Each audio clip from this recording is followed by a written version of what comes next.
કોણ છે મેનેજર? આવી રીતે તમે બનાવો છો સર? આ પગમાં જોડું કેવી રીતે આવ્યું? આવી રીતે તમે કસ્ટમરને આપો છો, ફૂડ પોઈઝન થઈ ગયું તો એની જવાબદારી કોણ લેશે?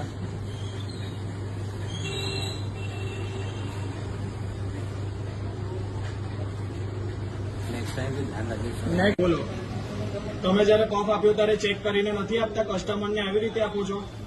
અંદરથી નીકળતો તો કંપનીની ભૂલ હતી, પણ પફની ઉપર જે નીકળ્યું છે એના કોણ જવાબદાર રહેશે? જો કસ્ટમરને જે આવે છે તમારા ત્યાં એટલી મોટી બ્રાન્ડ છે મિસ્ટર પફ, તમારા હાથમાં ગ્લવ્સ છે?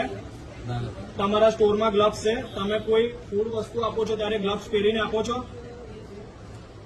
આજે તમારા હેર ઓપન છે એના માટે કેપ છે કે જે હેર ખાવામાં ના આવે એના માટે? તો કેપ તો તમે શું ખાલી મૂકી રાખી છે? ગરમીના લીધે. અને જો તમે આ જે પફ આપ્યો તો ચેક કરીને નતો આપ્યો કે જે એમાં કોકરોચ ઉપરથી છે તે તમને દેખાયો નહીં? પફ જયારે તમે ગરમ કરતા હતા ત્યારે તમને દેખાયો નહીં?